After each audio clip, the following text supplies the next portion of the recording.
ल गाइस हामी चाहिँ कालिम्चोक जाँदैछौँ है।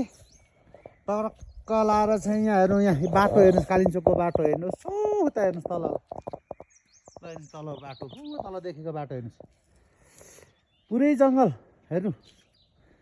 यहाँ ऊ हाम्रो दाइ चाहिँ हेर्नु स्कुटीले नतानेर हिँड्दै हुनुहुन्छ, धमाधम टोपी झिकेर।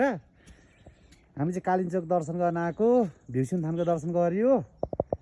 अब चाहिँ हामी चाहिँ उसमा आएको छौँ, टक्कर लाएर चाइनिजलाई चाहिँ। अब बाटो यस्तै छ, कालिम्चोक जाने बाटो, पुरै लेक सल्ला हेर्नु, गुराँस। तर यहाँ रातो गुराँसै पाइँदो रहेछ गाइस। जति पनि यो गुराँसहरू पनि सेतो फुलेको मात्रै भेटाएँ मैले प्रायः जस्तो। ल सुनपाते धुपी हेर्नुहोस् ल गाइस, यो यसलाई सुनपाते धुपी हेर्नुहोस्, यस्तो पुरै लेक तपाईँको हेर्नुहोस् यहाँ पुरै। ल हेर्नुहोस् है, नतानेर हेर्नु, स्कुटी हेर्नु न, स्कुटी गति यहाँ यस्तो बाटो रहेछ कि के गर्ने गाइस। दर्शन गर्न आएको।